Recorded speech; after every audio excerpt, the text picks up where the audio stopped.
අයිබෝන් අපි ඉතින් අද ඔයාලට අරන් ආවා අලුත් වීඩියෝ එකක් මේ එදා පොරොන්දු වෙච්ච දින මේ පෝස්ට් සිලින්ඩර් එන්ජින් එක ටැප් ටෙස්ට් කරන විදිය. එදා අපි පොඩි වෙනසකට එක්ක ගොඩක් කට්ටිය ඔය රහසක් විදිහට තියන් ඉන්න 6 cylinder Tata Hiace 92 6 cylinder engine එක ටැප් වට දෙකෙන් ටැප් කියන්නේ කොහොමද කියන එක කියලා දුන්නා. ඉතින් ඒකත් එක්ක ගොඩක් කට්ටිය අහලා තිබුණා මේ පෝස්ට් සිලින්ඩර් එකත් ටැප් කියන්න පුළුවන්ද? ඒක කොහොමද කරන්නේ? නැත්නම් වට දෙකෙන් ටැප් කියන ක්‍රමයකුත් තියෙනවද? අමාරත් අංගවල වට දෙකෙන් ටැප් කියන ක්‍රමයකුත් තියෙනවා. නමුත් මේ මෝටර් කාර්මික ශාස්ත්‍රය ඉගෙන ගන්න කට්ටියටත් ඒකට කාර්මික විද්‍යාව තාක්ෂණික විද්‍යාව වෘත්තීය වුණ අධිකාරී සොස්කල තාක්ෂණයේදී කරන කට්ටියටත් එතන වර්ක්ෂොප් වලින් දාගෙන ඉන්න කට්ටියටත් ඒ වගේම තව සමහර කට්ටිය කියලා මේ අලුත් සිස්ටම් එකට ඇවිල්ලා EFI නැත්නම් ඉලෙක්ට්‍රිකල් පැත්තේ ඉන්න කට්ටියට මේ ටැප් කියන එක වැදගත් වෙන්නේ නැද්ද කියන එකත් ඉතින් මේ ටැප් කියනවා කියන එක ගොඩාක් වැදගත් වෙනවා ඉලෙක්ට්‍රිකල් ටෙක්නීෂියන් කෙනෙක් මෙකැනික් කෙනෙක් වෙන්න පුළුවන් ඉලෙක්ට්‍රිකල් කෙනෙකුට වෙන්න පුළුවන් එහෙම නැත්නම් වෙනත් මේ මෝටර් කාර්මික ශාස්ත්‍රය සම්බන්ධ දැනුම හොයන ඉගෙන ගන්න කෙනෙකුට වෙනවා මේ ටැප් කියනවා කියන එක ඉතින් ගොඩක් වැදගත් වෙනවා ඉතින් අපි බලමු අද මේ 4 සිලින්ඩර් එන්ජින් එක මේක මේ සඳහා මේ සිලින්ඩර් 4 එන්ජින් එක අපි ටැප් තියන දාගත්තේ 4BE1 Isuzu 4BE1 කියන එන්ජින් එක. ඉතින් මේ එන්ජින් එක අපි දැන් මේ ළමයිත් එක්ක මේක සම්පූර්ණ ඕවර්හෝල් කරලා මේක ඇතුලේ තිබ්බු කොට ගෙවිච්ච කොට සයින් කරලා අලුත් එරියා කරලා තියෙන්නේ. මේකේ පොඩි ගැටලුවක් තිබ්බා සද්දයක් එනවා එන්ජින් එක ස්ටාර්ට් කරනවා. ඉතින් අපි මේ දේවල් අලුත් එරියා කරලා දැන් එන්ජින් එක ස්ටාර්ට් කරන තත්ත්වයට නම් මේ ටැප් ඇඩ්ජස්ට් කිරීම කියන එක කරන්න යන්නේ. ඉතින් ඔයාලා කවුරුත් දන්නවා මේ සිලින්ඩර් 4 එන්ජින් එක ටැප් තියන්නේ කොහොමද කියන එක ගැන පොඩි අයිඩියා එකක් නැත්නම් අහලා ඇති. මේ ටැප් ඇඩ්ජස්ට් කරනවා කියන්නේ මොකක්ද කියලා. ඉතින් එදා වීඩියෝ එකේ කට්ටිය කතා කරා සමහරක් කට්ටිය අහනවා මේ ඉලෙක්ට්‍රිකල් කෙනෙකුට මේ ටැප් ඇඩ්ජස්ට් කරනවා කියන එක වැදගත් වෙන්නේ නැහැ නේද කියන එක. එහෙම නැහැ. මෝටර් කාර්මික ශාස්ත්‍රයේ දැනුම හොයන හෝ ඉගෙන ගන්න හෝ කෙනෙකුට අනිවාර්යෙන් මේ ටැප් ඇඩ්ජස්ට් කරනවා කියන එක වැදගත් වෙනවා. මොකද ඉලෙක්ට්‍රිකල් කෙනෙකුට වැදගත් වෙන්නේ නැති වෙන්නේ නැහැ. මොකද මේ ටැප් ක්ලියරන්ස් එක නැත්තම් මේ ඇඩ්ජස්ට්මන්ට් එක වෙනස් වුණොත් එම් පොඩි ගැටලු ඇති වෙන්න පුළුවන්. නැත්නම් එන්ජින් එකේ දෝෂ ඇති වෙන්න පුළුවන්. ඒ දෝෂ නිරාකරණය කරගෙන සහ හරියටම දෝෂේ තීරණය කරගෙන ඉන්න මේ ටැප් ඇඩ්ජස්ට් කිරීම කියන එක ඉතාම වැදගත් වෙනවා. ඉතින් අපි මේ Isuzu 4BE1 කියන එන්ජින් එකේ ටැප් තියෙන ක්‍රමවේදය සිදු කිරීම තමයි අපි මේ ලැහැත්තිලා ඉන්නේ. ඉතින් ඔයාලට මේක ගොඩක් වැදගත් මේ වීඩියෝ එක බලන්න. අපි දැන් මේ එදා වගේ මතක් මම ඔයාලට මේ වෑල් ටික ගැන පොඩ්ඩක් පොඩි අයිඩියා එකක් දෙන්නම්. මේකේ වෑල් ටික තෝරගන්න ලේසි. මේක අපිට තියෙන්නේ වෑල් 1 2 3 4 5 6 7 8යි. වෑල් 4යි තියෙන්නේ. ඒ කියන්නේ එක සිලින්ඩර් එකකට වෑල් දෙක ගන්න තියෙන්නේ. එක චූසන වෑල් එකක් සහ පිටාර වෑල් එකක් තියෙන්නේ. ඉතින් මේකේ අපිට ඔයාලට ඉතාලම පැහැදිලිව හොයාගන්න පුළුවන් වෙන්න මම දැන් මේක දුව කරලා තියෙනවා මේ චූසන වෑල් එක සහ පිටාර වෑල් එක කියන දැන් බලන්න හොඳටම චූසන වෑල් එක හා සම්බන්ධ වෙන්නේ මෙන්න මේ චූසන නල හමුවෙන්. ඔයාලට මේක ඉතාලම පැහැදිලිද මේ චූසන නල හමුව. ඒතර පිටාර වෑල් එකත් එක්ක සම්බන්ධ වෙන්නේ මේ සයිලන්සරේ. මේ තියෙන්නේ මෙන්න මේ සෙට් එක තමයි මේ පිටාර වෑල් එකත් එක්ක සම්බන්ධ වෙන්නේ. දැන් බලමු මේ වෑල් ටික කොහොමද එකතු වෙලා තියෙන්නේ කියලා. චූසන වෑල් මොනවද පිටාර වෑල් මොනවද කියන එක. දැන් මේකෙදි අපිට මෙන්න මේ පළවෙනි වෑල් එකම ඔයාලට හිතා ගන්න පුළුවන් මොකක්ද කියලා. මේක අපි කියන්නේ චූසන වෑල් එකක්. ඇයි හේතුව කියලා හොත්තේ මේ තියෙන්නේ චූසන නල හමුවත් එක්ක සම්බන්ධ වෙනවා තමයි මෙන්න මේ චූසන වෑල් එක සම්බන්ධ වෙන්නේ. ඒ වගේම ඊළඟට තියෙන වෑල් එක තමයි පිටාර වෑල් එකක්. මෙන්න මේ තියෙන්නේ සයිලන්සර්ත් එක්ක සම්බන්ධ වෙලා මෙතනින් යන්නේ. ඒතකොට ඊළඟට තියෙන වෑල් එකත් අනිවාර්යයෙන්ම පිටාර වෑල් එකක්. මොකද සයිලන්සරේ මේ දෙක දෙන්නට පොදුවේ සම්බන්ධ වෙලා තියෙන්නේ සයිලන්සරේ. ඒතකොට ඊළඟට තියෙන වෑල් එකට අපි යනවා මෙන්න මෙයා ආවිල්ලා චූසන වෑල් එකක්. මෙයා ආවිල්ලා තියෙන්නේ මෙන්න මෙතනින්. ඊට පස්සේ අපි යනවා ඊළඟට තියෙන වෑල් එකට ඒ විදිහට ඔයාලට වෑල් ටික තෝරගන්න පුළුවන්. දැන් එදත් වීඩියෝ එකත් අපි කියලා දුන්නා මේ චූසන වෑල් සහ පිටාර වෑල් එක මොකද්ද කියන එක හඳුනාගන්නේ කොහොමද කියන එකත්. ඉතින් අපි අද මේ ටැප් ඇඩ්ජස්ට් කිරීම කරන්න යන්නේ. මේකෙදි මෙහෙමයි කරන්නේ වට දෙකෙන් ටැප් කියන ක්‍රමයට වඩා ඔයාලා ඉගෙන ගන්න කට්ටිය ඉඳලා අපි වට හතරෙන් ටැප් කියන ක්‍රමයේ නැත්නම් මේ දඟර කඳ අංශක දඟර කඳ කැරකෙන අංශ ගානත් එක්ක බලලා මේ සිව්පහර චක්‍රයේ ක්‍රියාත්මක වෙන විදිහත් එක්ක ගලපගෙන මේ ටැප් කියන්නේ කොහොමද කියන එක කියලා දෙනවා. ඉතින් මේකෙදි අපි ඔයාලට කියනවා ප්‍රධානම කාර්යය තමයි මේ ඕලැප් එක කියන්නේ මොකද්ද? ඕලැප් එක බලන්නේ කොහොමද? ඕලැප් එකත් එක්ක ටැප් ඇඩ්ජස්ට් කරන්නේ කොහොමද? ඕලැප් එකත් එක්ක අනිත් ඊළඟට TDCD එන සිලින්ඩරේ මොකද්ද? ඒ ටික ඔයාලට තෝරගන්න ලොකු අයිඩියා එකක් තියෙනවා මේ සම්බන්ධව. ඒ සම්බන්ධව අයිඩියාවක් ලබා ගන්න පුළුවන් වෙයි. ඉතින් අපි මේ Isuzu 4BE1 කියන එන්ජින් එකේ ටැප් ඇඩ්ජස්ට් කිරීම කරන්න යනකොට හොඳට බලා ගන්න ඔයාලා හොඳට පොඩි අයිඩියා එකක් ගන්න පුළුවන් ඔයාලට මේ සිලින්ඩර 4 එන්ජින් එකට ටැප් ඇඩ්ජස්ට් කරන්නේ කොහොමද? මේ ඕලැප් එක කියන්නේ මොකද්ද කියන එක මොකක් කට්ටිය අහනවා මේ ඕලැප් එක කියන්නේ මොකද්ද? ඕලැප් එක කියන්නේ කොහොමද බලන්නේ කියන එක. මේක බොහොම ඕලැප් එක කියන එක බොහොම අපේ S2 එකත් එක්ක යන ඉන්ස්පෙක්ෂන් එකක්. මේක තාම සරල සංකීර්ණ කාරණයක්. අපි S2 එකත් එක්ක හා මේ ඇඟිලි දෙකත් එක්ක බලන කාරණයක් තමයි මේ ඕලැප් එක කියන්නේ. ඉතින් ඔයාලට මේක බලන්න කියලා දෙන්නම් ගොඩක් වැදගත් වෙයි. හොඳට බලා ගන්න. කට්ටිය මේ වීඩියෝ එක බලලා බෙල්ලා කමෙන්ට් සෙක්ෂන් එකේ දාන්න මොකක් හරි ගැටලුවක් තිබුණොත් අපිට මේ ටැප් ඇඩ්ජස්ට් කිරීම කියන එක මේ 4 සිලින්ඩර් එන්ජින් එක. හොඳයි අපි එනම් මේ පළවෙනි සිලින්ඩරේ ටැප් කියන්නේ හතරවෙනි සිලින්ඩරේ ඕලැප් කරගෙන බලමු. නැත්නම් මේ හතරවෙනි සිලින්ඩරේ ඕලැප් කර ගැනීම කරන්නේ කොහොමද කියන එකයි. ඊට පස්සේ පළවෙනි සිලින්ඩරේ ටැප් තියාගන්න කොහොමද කියන එකයි බලමු මොකද්ද කරන්න කියලා. අපි ඉස්සරවම කරගන්නවා මේ එන්ජින් එක කරක ගන්න ඕන. මේකෙදි වැඩ කීපයක් තියෙනවා කරන්න. ටයිමින් එක බලා ගන්න ඔයාලට දල වශයෙන් ඕනනම් සමහරක් කාර්මිකව දන්න මේ ට්‍රෑන්ක් එකේ නැත්නම් මේ දඟර කඩේ සම්බන්ධ වෙන මේ පොලියම් බලන්නත් පුළුවන් ට්‍රෑන්ක් එකේ ටයිමින් එක පිස්ටන් වල පිහිටීම ඊට අමතරව නැත්නම් හොයාගන්න පුළුවන් මේ ඩීසල් පම්පේ වෙන්න මෙතන තියෙන ටයිමින් එක බලන්න පුළුවන් සිදුරක්. ඒකෙන් බලලා හොයාගන්න පුළුවන්. දන්නේ නැති කෙනෙකුට නම් නැත්නම් තව සමහරක් බලා ගන්න පුළුවන් ටයිමින් එක මොනවත් ඕනේ නැහැ ටයිමින් එක බලන්න. එකම ක්‍රම ලේසිම ක්‍රමයක් තියෙනවා මේ වැල් එකේ ඕලැප් එක පිහිටීමත් එක බලන්නත් පුළුවන්. මම දැන් මේ ක්‍රම තුනටම බලලා පෙන්නන්නම්. අපිට මේ ටැංක් එකේ පිහිටීම පෙන්නන්න සමහරට පේන්නේ නැති වෙයි මේක ගොඩක් ආලෝකේ කරු කරවල හින්දා. ඉතින් ඔයාලට බලන්න පුළුවන් මෙන්න මෙතනදී මෙන්න මේ වැල් දෙකෙන් ටයිමින් එක බලන්නේ කොහොමද කියන එක මම ඔයාලට කියලා දෙන්නම්. ඔය හරි හොඳයි අපි බලමු දැන් අපි හිමීට මේ එන්ජින් එක කරකවමු. මෙන්න මේ ඕලැප් එකට හොඳට බලා ගන්න. මගේ ඇඟිලි දෙක දිහා බලන්න. මේ ඇඟිලි දෙකේ පිහිටීම ඉස්සෙනවා පාත්වීම සහ මෙන්න මේ වැල් දෙක චූසන වැල්වේ චූසන පහර සම්පූර්ණ වෙලා අවසන් වීමත් පිටාර වැල්වේ ආරම්භ වීමත් පිටාර පහර ආරම්භ වීමත් කියන එක තමයි මේ ඕලැප් එක කියලා කියන්නේ. මේක තමයි පිටාර පහර ආරම්භ අවසන් වීමත් චූසන පහර ආරම්භ වීමත් කියන දෙකක් ගන්නවා. කොහොම ගත්තත් ගැටලුවක් නැහැ. අපි මේක ගමු මේ චූසන වැල්වේ හා පිටාර වැල්වේ කියන චූසන පහර වැසිලා චූසන වැල්වේ වැසිලා පිටාර වැල්වේ විවෘත වෙනවා. ඒ කියන්නේ පිටාර වැල්වේ විවෘත වෙලක් නැහැ. චූසන වැල්වේ සම්පූර්ණම වැසිලක් තියෙනවා. හරිද? මේ දෙකෙන් පිටාර ඒ කියන්නේ පොඩි මේ දෙන්න අතරදී මේ දෙන්න ක්‍රියාත්මක වෙන්න පොඩි කාලයක් තියෙනවා. ඒ කාලය තමයි අපි මෙතන බලන්නේ. හරිද? ඔයාලට පැහැදිලිද මේක හොඳට බලන්න අපි දෙපාරක් කියලා කරකලා පෙන්නනවා. ඔයාලට මේ හතරම කරද්දී ඔයාලට මේ ඕලැප් එක කියන එක අයිඩියා එකක් ගන්න පුළුවන්. හොඳයි අපි දැන් කරගමු. මේ වැල් දෙක දිහා ඔයාලත් බලන්න වීඩියෝ එකේදී බලන්න පුළුවන්. මේකට මගේ ඇඟිලි දෙක දිහා බලන්න ඇඟිලි දෙකේ එහාට මෙහාට චලන වෙන කතාව බලන්න පුළුවන්. කරගන්න මම. දැන් ඔයාලට පේනවා මේ වැල් එක උඩට එනවා ටික ටික. මේක උඩට එනවා පේනවා වැල් එක ටික ටික. ඔන්න උඩට එනවා ටික ටික හිමින් කරගන්න. දැන් ඔයාලට දැක්කා මේ වැල් එක උඩට ඇවිල්ලා අවසන් වෙලා මේ වැල් එක මෙහාට යන්න පටන් ගත්තා. ඔන්න දැන් පේනවද ඔයාලට? දැන් දකින්න තමයි මේ දෙන්න ඔහොම චලනය වුණා. උන් තව පාරක් පෙන්නන්න ඕන. තව ඔයාලා බලන්න පුළුවන් මේ වැල් දෙක එහාට මෙහාට චලනය වෙන රටාව. හොඳට බලාගන්න එක. පේනවද? අනිත් පැත්තට උඩට කය අල්ලන්න. ආයෙ නැවත බලාගන්න මේක අපි දෙපාර තුන් පාර පෙන්නන්න ඔයාලට පැහැදිලි මෙන්න හිමින්. ඔන්න බලන්න දැන්. මෙන්න මේ වැල් එක උඩට ඇවිල්ලා අවසන් වුණත් එක්ක මේ වැල් එක යටට යන්න පටන් ගන්නවා. යටට යන්න බෑ. යටට යන්න පටන් ගන්න තැන. එතන මෙයා උඩට ඇවිල්ලා අවසන් වෙන තැන. ඔන්න ඔයාලා බලන්න. දැන් හිමින් ගන්න. දැන් බලන්න පුළුවන් දැන් මේ වැල් දෙක චූසන වැල්වේ පහර අවසන් වෙලත් පිටාර පාර ආරම්භ වෙලත් දැන් ඕලැප් එකට ඇවිල්ලා තියෙනවා. එතකොට ඔයාලට මම අර කියපු කාර්යය වුණා අපි මෙතනින් දැන් අපි කාර්මික මේ ශේෂ්ත්‍රය ටිකක් වරන කට්ටිය ඉන්න මේක බලන්න දන්නවා. නමුත් අලුත්ින් එන කෙනෙකුට මේක වුණා මෙන්න මේ පොම්පේ මෙන්න මෙතන තියෙන ඩීසල් පොම්පේ තියෙන පොඩි ඉරි කැල්ලක් සම්පාත වෙනවා මෙන්න මේ සිදුරට. මෙන්න මෙතන තියෙන එකට.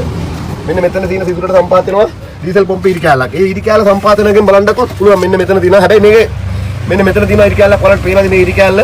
මේ ඉරි කැල්ල පේනවාද? මෙන්න මේ ඉරි කැල්ල සම්පාත වෙනවා මේ සිදුරට. එතකොට ටයිමින් මාක් එක හරි. හැබැයි මෙතනදී ඩීසල් පම්පේ හරි ටයිමින් එකට දාගන්න තියෙන්න ඕනේ. ඩීසල් පම්පේ ටයිමින් එක වෙනස් වෙලා තිබ්බොත් එහෙම දිනුවොත් එහෙම ගැටලුවක් වෙනවා. ඊට අමතරව මෙන්න මේ දඟර කඩේ මෙන්න මේ පුලියෙන් බලන්න පුළුවන්. ඔයක ඔයාලට පේන්නේ නැහැ. මේක ගොඩක් ඇතුලෙන් තියෙන්නේ. මෙන්න මේකෙන් තියෙන්නේ. මේක පේන්නේ නැහැ. මේකෙන් බලන්න පුළුවන්. මේකෙත් බින්දුව කියන මාක් එක බලන්න පුළුවන්. දැන් හොඳයි. දැන් ඔයාලට මේ ටයිමින් එක බලන්න ඉතින් ඕලැප් එක දැන් තේරෙන්නේ නැති. හොඳයි අපි දැන් යම් මේ ටැප් ඇඩ්ජස්ට් කර ගැනීම කරන්න. මෙන්න මෙහෙමයි කරන්නේ. දැන් මේකෙදි මේ වැල් දෙකම ඕලැප් වෙලා තියෙන. දැන් අපිට ටැප් තියන්න පුළුවන්. හතර ඕලැප් කරලා එකේ ටැප් තියන්න යන්නේ. හතර ඕලැප් කරලා එකේ හොඳට මම කියන්න හතරවෙනි සිලින්ඩරේ ඕලැප් කරා පළවෙනි සිලින්ඩරේ ටැප් තිබ්බා. මෙන්න මේ වගේ ටැප් කරනවා. අපි ඉස්තරෝම යන්නේ චූසන වැල්ලේ ටැප් ඇඩ්ජස්ට් කරන්න. බලගන්න චූසන වැල්ලේ ටැප් ඇඩ්ජස්ට් කරන ආකාරය. මේ බෝල්ට් එකෙන් තමයි මේ වැල් එක උඩ පල්ලෙහා යවගන්න. ඔයාලට පේනවා ඇති මේක තද කරද්දී පල්ලෙහාට යනවා උස්සද්දී බුරුල් කරද්දී මෙහෙම එනවා. හරිද? මේකෙන් තමයි අපි මේක එහාට මෙහාට කරන හොඳට බලන්න ටැප් තියෙන ආකාරය දා වීඩියෝ එකේ පැහැදිලි මදි කියලා කිව්වට පස්සේ ආයෙත් නැවත පෙන්නන්නේ. දැන් බලන්න. දැන් ඔයාලට පේනවා දැන් ගානටම තියෙනවා මේ වැල් එක. දැන් හිර වුණා. දැන් අපි මේ ගානට ලොක් කරගන්න ඕනේ මේක. මෙන්න මේ ආකාරයෙන් නට් එක තද කරලා. ඊයරදී මේ මැද ස්ක්‍රූප් නියන තියෙන තද කරන් ඉන්න එක හෙලවෙන්නේ නැති වෙන්න ඔබලා අල්ල ගන්න ඕනේ. දැන් ඔයාලට පේනවා මෙන්න මේ වැල් එකේ දැන් අදාළ ගානට අපි ටැප් ඇඩ්ජස්ට් කරලා තියෙන්නේ. ඔයාලට පේනවා ඇති. ඊළඟට අපි යනවා ඒකෙම තියෙන පිටාර වැල් වලට ටැප් තියන්න. ඒකත් බුරු කරා මේ විදිහට අන්තිම ගන්න. ඒකත් ඔයාලට පේනවා ඇති වැල් එක කොහොමද ඇඩ්ජස්ට් කරගන්නේ කියන එක ගැන. දැන් අපි ඒකත් මේ විදිහට හිර කර ගන්නවා. දැන් බලන්න පුළුවන් ඔයාලට. හරි. දැන් බලන්න පුළුවන් ඔයාලට කරකලා බෙල්ලා මෙන්න මේ වැල් දෙකේ ටැප් තියපු විදිය. හරිද? ඒ විදිහට තමයි මේ හතර ඕලැප් කරලා එකේ ටැප් කියන්නේ. දැන් මම කියන්නේ නෑ ඊළඟට අපි යනකොට ඊළඟට ඔයාලට මම ඕලැප් එකත් එක්ක තේරුම් කරලා දෙන්නම්. ඔයාලට දකින්න කට්ටියට මේක හිතේ මොකද්ද මේ ඊළඟට එන වැල් එක නැත්නම් ඊළඟට ඕලැප් වෙන්නේ මොන සිලින්ඩරේද කියන එක ගැන අපි මේ වැල් රටාව බලලා තීරණය කරන ක්‍රමය ඉගෙන ගමු. අපි මේක හිමින් කරකමු. ඕලැප් එක කොහොමද එන්නේ කියන එක බලන්න. හිමින් කරගන්න. එතන හිමින් කරගන්න. එතකොට අපිට මේක බලන්න හොඳට බලා ගන්න ඕනේ. මමත් බලලා ඔයාලට පෙන්නන්නම් පැහැදිලිව. තේරුම් ගන්න වැල් ඊළඟට අපි ඕලැප් එකේ එන්නේ මොකද්ද කියන එක. මෙන්න මේ සිලින්ඩර් දෙකෙන් එකක් තමයි එන්න ඕනත් කියන එක පොඩි ඉඟියක් දෙන්න.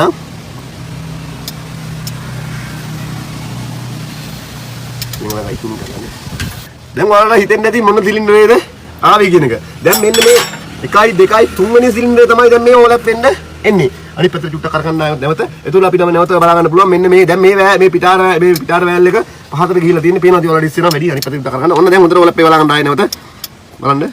අන්න. පේනවද ඔයාලට අනිත් පැත්තට මීට් කරගන්න. වෑල් දෙකේ චලනය වෙනවා රටාව බලන්න. අනිත් පැත්තට චුට්ටක් කරගන්න නැවත. අනිත් පැත්තට. බලා ගන්න ඔයාලට මේ වෑල් දෙකේ චලනය වෙන රටාව. අන්න. දැන් ඔන්න ඔලප්පලා තියෙන්නේ. මේක බොහොම සංකීර්ණයි බොහොම පරිස්සමෙන් ප්‍රවේශයෙන් බලන්න ඕනේ මේ දෙක. හරිද? දැන් ඔයාලට පේනවා මේ ඔලප් එක තුන්වෙනි සිලින්ඩරේ ඔලප් එකලා තියෙන්නේ. අපි දැන් මේකේ දෙවෙනි සිලින්ඩරේට අපත් තියන්න යන්නේ.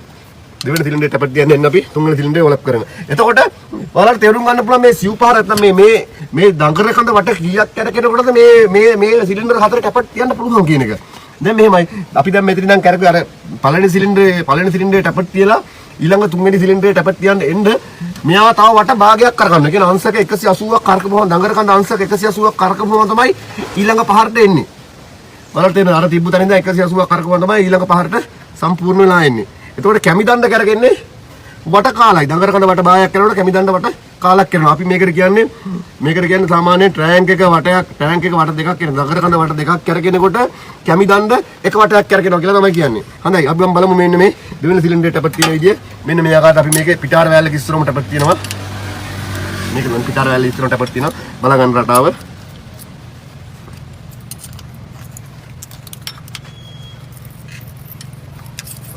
ඔයාලට උදේ බලා ගන්න පුළුවන් මේක තේරුම් ගන්න.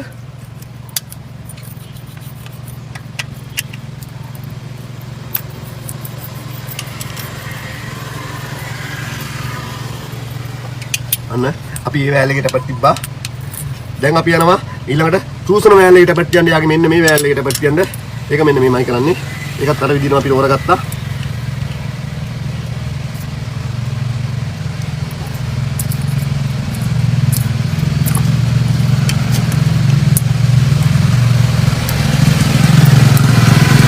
තේරෙනවද මේ කොටද?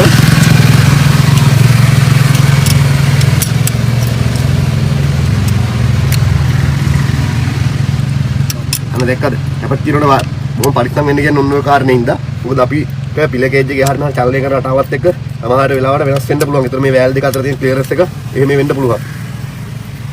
දැන් බලන්න පුළුවන් ඔයාලට අපි මෙන්න මේ වෑල් එකේ අපිට මේ සිලින්ඩර් එක තමයි දෙවෙනි සිලින්ඩරේට අපිට තියපු ආකාරය. දැන් අපි පළවෙනි සිලින්ඩරේ දෙවෙනි සිලින්ඩරේට අපිට ඇඩ්ජස්ට් කරලා ඉවරයි මේ වෙලාවේදී. දැන් අපි ඊළඟට බලමු මම කියන්නේ නැතුව ඔලප් වෙන ඊළඟ සිලින්ඩරේ මොකක්ද කියන එක. අපි කරකමු මීටම මේ පැත්තටම බලන්න වට බායක් කියනකොට ඊළඟට ඔලප් වෙන්නේ මොකක්ද කියන එක හරි නෝරෙත් එක්ක අපිට තේරුම් ගන්න පුළුවන්. බලන්න දැන් අපි කරකලා බලමු ඔලප් වෙනවා ඊළඟට මොකක්ද වෙන්නේ කියන එක. බලන්න මේ වෑල් රටාවත් එක්ක වීඩියෝ එකේ පේනකොට බල ගන්න පුළුවන් කොහොමද වෙන්නේ කියන එක. බලමු අපි මොකක්ද වෙන්නේ කියලා. අපිට දැන් බලන්න තියෙන්නේ සිලින්ඩර් දෙකයි. දැන් කොහොම දේශියෙන් බලන්න පුළුවන්. දැන් මේ පළවෙනි සිලින්ඩරේ තමයි දැන් මේ ඔලප් එකට එන්නේ. බලන්න ඕන පළවෙනි සිලින්ඩරේ තමයි ඔලප් එකට එන්නේ. හරි. දැන් බලන්න දැන් මේ වෑල් එක පහතට යන ගමන් තියෙන්නේ. දැන් අපි අනිත් පැත්තට බොහොම හිමින් කරකලා පෙන්නද්දී මේ වෑල් එක උඩට වෙලා අවසන්ලා මෙයා යට යන්න පටන් ගන්නවා. ඒක තමයි අපි මේ ඔලප් එක කියලා කියන්නේ. ඔතන කරකන්නේ හිමි. එතකොට ඔයක මේක පැහැදිලිව ඔයාලට බලා ගන්න පුළුවන් මේ වීඩියෝ එකේදී. අනිත් පැත්තට. මේ වීඩියෝ එකේදී පැහැදිලිව බලා ගන්න පුළුවන් මේ ඔයාලට මේ කරකන රටාවත් එක්ක. ඔන්න බලන්න. තව ටිකයි. ආන්න. දැන් ඔයාලා දකින්නදී මේ ඔලප් එක කියන්නේ මොකක්ද කියන එක. දැන් අපිට අපත් තියන්න පුළුවන් ඊළඟ වෑල් එක තමයි මෙන්න මේ හතරවෙනි වෑල් එක. මේ හතරවෙනි සිලින්ඩරේ. සෝරි වෑල් එක නෙමෙයි හතරවෙනි සිලින්ඩරේ. දැන් අපි මේ හතරවෙනි සිලින්ඩරේට අපත් තියන්න යන්නේ. එතකොට එක ඔලප් වුණාම අපත් තියන්න අපිට අවස්ථාව වෙන්නේ හතරවෙනි සිලින්ඩරේ. අපි මේකට අපත් තියනවා ඉස්සරහම මෙන්න මේ චූසන වෑල් වේ. හරි. හරි අපි බලමු මෙන්න මේ ආකාරයට අපත් තිය එඩිට් කරගන්න විදිය.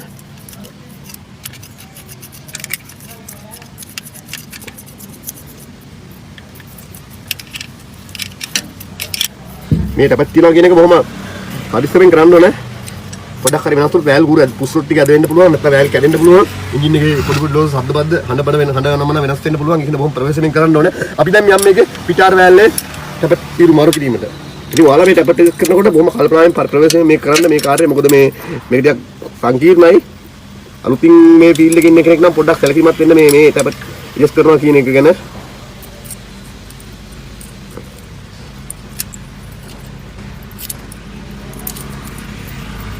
බලන්න. හරි. ඔන්න දැන් අපිට මේකේ තියෙන්නේ තව එක සිලින්ඩරයකට අපිට තියන්න තියෙනවා. දැන් අපි මම ඔයාලට නැවත කියනවා අපිට අපිට තිබෙන පළවෙනි 4 ඕලැප් කරලා එකේ ටැපට් තියාගත්තා අපි ඉස්සරෝම. ඊට පස්සේ 3 ඕලැප් කරලා දෙකේ ටැපට් තියාගත්තා. ඊට පස්සේ එක ඕලැප් කරලා 4 ටැපට් තියාගත්තා. දැන් අපිට මොකේද ටැපට් තියන් දෙන්නේ. දැන් අපි තිබ්බේ නැත්තේ මෙන්න මේ තුන්වෙනි සිලින්ඩරේ විතරයි. දැන් එහෙනම් අපිට ඕලැප් වෙන්න අනිවාර්යයෙන්ම මෙන්න මේ දෙවෙනි සිලින්ඩරේ. අපි බලමු කරකලා ඒක ඕලැප් වෙනවද කියන එක. බලන්න. දැන් කරකිනවත් එක දැන් ළඟින් කරකිනවා.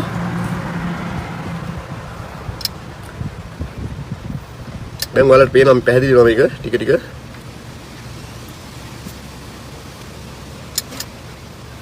හරි දැන් අපි බලමු මෙන්න මේ දෙවෙනි සිලින්ඩරේ ඕලැප් වෙනවා තුන්වෙනි සිලින්ඩරේ ටැපට් තියෙනවා. දැන් ඔයාලට බලා ගන්න පුළුවන් මේ ඕලැප් එක කියන එක නැවත ආය. දැන් කරගන්න හිමින්. දැන් අපි බලා ගන්න පුළුවන්. බලා ගන්න පුළුවන් ඔයාලට මේ ඕලැප් වෙන රටාව. මේක බොහොම ප්‍රවේශයෙන් කරන්න ඕන වැඩක්. දැන් මේ වැල්ලේ උට්ටිනවා පේනවා ඔයාලට. අන්න. දැන් ඕලැප් වුණා. සමහර කට්ටිය මේ වීඩියෝ එකේ ඕලැප් එක පැහැදිලි නැහැ. මේක පැහැදිලි කරන්න නම් මේක ලයිව්ම දකින්න ඕනේ ඇවිල්ලා. නමුත් ඔයාලට අයිඩියා එකක් ගන්න පුළුවන් මේ ඕලැප් එක කියන එක මොකක්ද කියන එක. මෙන්න මේ දැන් අපි බලමු මෙන්න මේ වැල් දෙකේ ටැපට් ටෙස්ට් කරන විදිය. මේ තුන්වෙනි සිලින්ඩරේ මේ අවසාන සිලින්ඩරේ අපි ටැපට් ටෙස්ට් කරන්නේ. හරිද? ඔයාලට මේක සම්බන්ධව තාම හොඳ දැනුමක් කරගන්න පුළුවන් වෙයි. පොඩි හරි මේක ඉගෙන ගන්න කැමැත්තෙන් ඉන්න කෙනෙකුට නම් පොඩි හරි අයිඩියා එකක් ගන්න පුළුවන් මේ ටැපට් ටෙස්ට් කරන්නේ කොහොමද කියන එක. පෝ සිලින්ඩර් එන්ජින් එක අපි දැන් එතකොට 6 සිලින්ඩර් එකේ පෝ සිලින්ඩර් දෙකේම ටැපට් ටෙස්ට් කරන විදිය කියලා දුන්නා. අපි ඊළඟට ඔයාලට වීඩියෝ එකක් අරන් එන්න නැවත දවසක ආයේ මේ හයිඩ්‍රොලික් ටැපට් කියන්නේ කොහොමද නැත්නම් මේක ඇඩ්ජස්ට් කරන්න පුළුවන්ද ඇඩ්ජස්ට් කරන්න බැරිද කියන එකත් එක්ක වෙනම කතාවක් කතා කරන්න ඕනේ. ඒක ගැන අපි බලමු කතා කරලා හයිඩ්‍රොලික් ටැපට් අපි නැවත වීඩියෝ එකකින් අරන් එන්නම්. ඊට අමතරව බටන් ටැපට් කියන ක්‍රමෙත් අරන් එන්නම් වීඩියෝ එකකින්. දැනට මේක තමයි අපි ඔයාලට මේ දෙක පැහැදිලි කරේ. අපි දැන් මේක යනවා මේ චූසන වැලේ ටැපට් කියන්න. දැන් මේක අපි මේකට බොහොම ප්‍රයිස් චෙක් කර ගන්නත් ඕන නැවත අපි කීප රටාව හරිද කියන එක ගැන.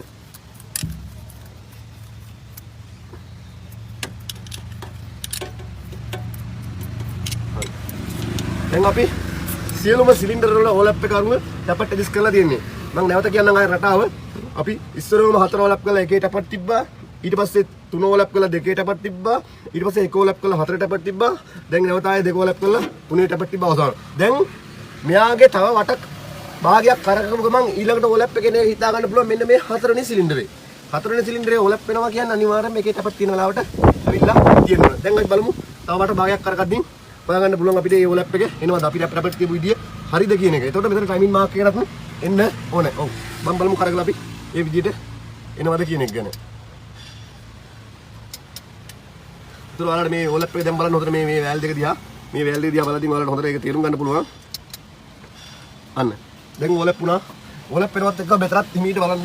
හිමීට බලන්න මාක් එකට බොහෝ දුරට ලං වෙලා නැත්නම් මාක් එක ටයිමින් මාක් එකත් එක්ක ලං වෙලා ඇති ලං අපි කරකදින් අපිට හොයාගන්න පුළුවන් මේ ටයිමින් මාක් එකත් එක්ක තියෙන එක. හරි.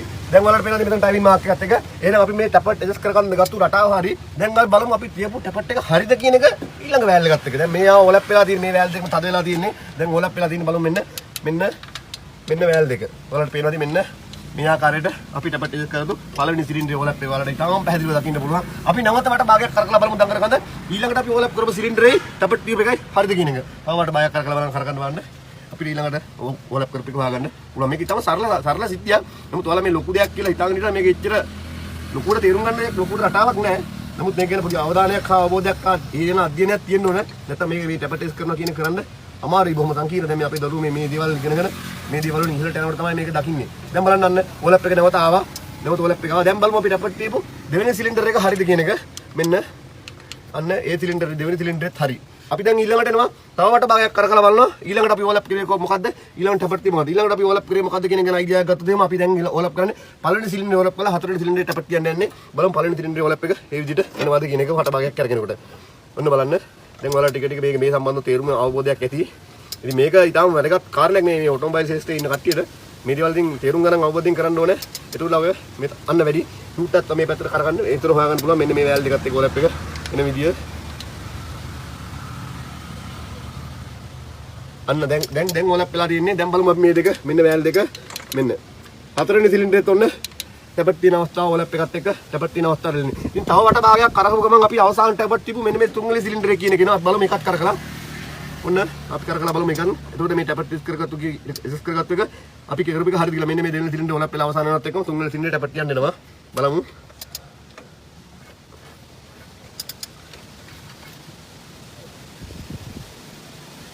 දැන් තේරුම් ගන්න පුළුවන් ඔයාලට මේ දේවල් මේ අපි මෙච්චර මේ කියනකොටත් තේරුම් ගන්න පුළුවන් තුට්ටක් මේ තේරුම් ගන්න පුළුවන් මේ දේවල් මේ බොම හරි. දැන් ඔය ලැප්පලා තියෙන අවස්ථාවට ඇවිල්ලා තියෙන. දැන් බලමු මේ වැල් දෙක නිදහස් වෙන්න ඕනේ. මෙන්න හරි. හරිද? දැන් අපි චෙක් කරා දැන් අපි නවතා යනවා බලන්න. තව වට භාගයක් ගියපුවම අර මෙතන කියපු ඩීසල් පම්පේ ටයිමින් මාක් එක එනවද කියන එක ගැන බලන්න. අපි ඒකත් ඕනනම් ඔයාලට චෙක් කරලා පෙන්නන්නම්. වට භාගයක් කරලා බලන්න ඩීසල් පම්පේ ටයිමින් මාක් වෙනවද කියලා අපි අවසානට පෙන්නන්න. ඔන්න බලන්න මෙන්න මෙතනදී කැලක් එනවා. ඒත් එක්කම හතර ඔලක් වෙලා පළවෙනි සිලින්ඩරයට පිට තියෙන අවස්ථාවට එන්න ඕනේ. ඉතින් බලන්න හිමින් කරලා බලන්න. ඉතින් මේ වීඩියෝ ඔයාලා අපිත් එක්ක රැඳෙනවා. අපි මේ වීඩියෝ නිතර දැමින් නැහැ. මොකද අපිත් ඉගෙන ගන්න කට්ටිය මමත් තව වැඩිදුර අධ්‍යාපනය හදාරන. ඒතකොට අපේ දරුවෝ කාර්ය බහුලයි. ඉතින් ඒකේ ප්‍රශ්නත් එක්ක අපිට මේ වීඩියෝ නිතරම දෙන්න බෑ. ඒකින්ද අපි ඔයාලට මොකක්ද වැදගත් දෙයක් අමුණම වීඩියෝ එකක් දෙන්න. දැන් බලන්න ඔන්න ඔලක් වෙලාට ඇවිල්ලා තියෙන්නේ. මෙන්න කැපට තියෙන අවස්ථාවට ඇවිල්ලා තියෙන්නේ. දැන් මෙන්න මෙතන මාක් එකක් ඔන්න ඇවිල්ලා ඇති ඔයාලට දැනෙන විදිහට. ඉතින් මේ ශ්‍රී ලංකා වෘත්තීය පුහුණු අධිකාරියවරු අපි මේ පාඨමාලා පවත්වා යනකත් එක මේ ඉතින් වැදගත් කොටස් ඔයාලට වීඩියෝ එකක් විදිහට අපි අරන් එලා දෙනවා. ඉතින් ඒකින්ද ඔයාලා මේ අපිත් එක්ක නිතරම රැඳෙන්න. ඒ වගේම පාරිභෝගිකයන්ට කියන ඔයාලගේ මොනවා හරි උත්තරියාවක් රිපෙයාර් එකක් තියෙනවා නම් අපිට කතා කරන්න. එන්ජින් එකක් වෙන්න පුළුවන්, ගියර් බොක්ස් එකක් වෙන්න පුළුවන්, නැත්නම් වෙනත් රිපෙයාර් එකක් වෙන්න පුළුවන්, රිපෙයාර් එකක් වෙන්න පුළුවන්. 6 සිලින්ඩර්, 4 සිලින්ඩර් V8 ඒ ඕන වාහනයක් අපි හදනවා. ලෑන්ඩ් කුසල්, ලෑන්ඩ් රෝඩ්, අවුට්ලෑන්ඩර් ඕනේ වාහනයක් අපි උත්තරියා කිරීම කටයුතු කරනවා. ඒතකොට පරණ වාහන ගත්තොත් ලේලන්ඩ් ටාටා, ඉසුසු, මිත්සුබිසි ඒ වගේ ඉන්දියන්, ජපන් වාහන ඕන මාදිලියක් අපි උත්තරියා කරනවා. ඉතින් අපිට කතා කරන්න. අපි ඔයාලත් එක්ක ඇවිල්ලා ඔයාලගේ ඉතාම ගාන ගන්න අපි මේ වාහන උත්තරියා කරලා දෙන්නම්. ඒ වගේම පුදු දෙයක් කරනවා. මේ වාහන ෆීල්ඩ් එකේ මේ සබ්ජෙක්ට් එකේ ඉන්න කට්ටියට මේක බොහොම කටුකයි. මේක බොහොම අමාරුයි කරන්න. බර යට රෙන් ගන්න ඕන, කට්ට කන්න ඕන. මේකේ 100ක් ඉගෙන ගත්තොත් බොහොම පොඩි පිටක් තමයි මේකෙන් ඉස්සරහට යන්නේ. ඉතින් මේ දේවලුත් එක්ක ඉගෙනගෙන හරියට මේ සබ්ජෙක්ට් එක මේ විෂය කොට දාගන්න ඊට කවදාද දවසට දිනන්න පුළුවන්. ඉතින් අපි නැවත වීඩියෝ එකකින් හමු වෙනතුරු අපි සමගන්නවා අදට ඔබට ජය වේවා.